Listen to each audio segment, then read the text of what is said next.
ইবলিশ শয়তান বড় ভাই, আপনি কই যান? মেজু শয়তান, কালকে সৌদি আরবে ঈদ না, তাই আজকে রাত থাকে কি করবো, এখন চলে যায়। ঠিকই কইছেন ভাই, কিন্তু ভাই আমরা তো এই 1 মাস থাকবো না। তাহলে এই 1 মাস শয়তানটা চালবো কেটা? আর আমার কাছে যে শয়তানের দায়িত্ব আছে, এই শয়তানের দায়িত্বটা পালন করবো কে? তুই ঠিক কথা কইছ, আমার কাছে যে শয়তানের দায়িত্ব আছে, এই দায়িত্বটা পালন করবো কে? উম, উম, বুদ্ধি পেয়েছি একটা।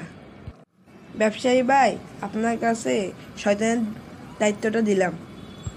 ব্যবসায়ী ভাই, এই 1 মাস তো আমরা থাকবো না, এই 1 মাসে শয়তানিটা আপনার গড়ে করতে হইব।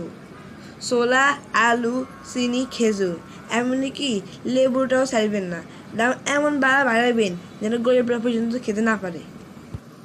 যত কিছু আছে সব কিছুর দাম বাড়াই দিবেন, বুঝেননি? আমরা যে জিঙ্ক কইছি সব কিছুর দাম বাড়াই দিবেন। এই 1 মাস আমগো শয়তানি অবস্থানটা আপনার ঘর ধরে রাখতে হইব, বুঝেননি?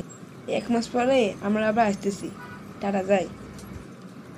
আরে ইবলিশ শয়তান ভাই, আপনি কোনো টেনশনে করিয়েন না, দেখিয়েন কেমনে আমি দামটা বাড়াই। আপনি যে দিন কইছে হিতে আমি ডাবল কইরাম, বুঝিনি?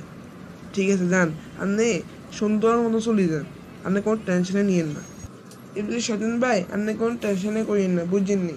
আপনি যান, আমি আপনার লগে আছি, আমরা সবাই আপনার লগে আছি, আপনার লগে একমত। আপনি যান, টাটা।